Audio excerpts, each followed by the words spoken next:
Complex tayari kwa ajili ya kuwafata watani zao Simba Complex mara baada ya jana mchezo kuahirishwa. Wamesema bwana, hii mechi haina kipengele kwa kuwa ile mechi iliahirishwa kwa sababu mnyama kupewa ule muda wa kuweza kufanya mazoezi yao ya mwisho katika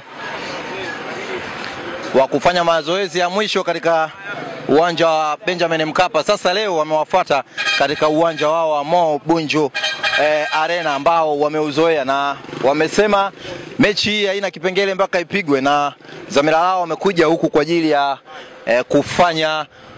kucheza mechi ya ligi kuu soka Tanzania bara. Basi hilo la wananchi kama unavyoona.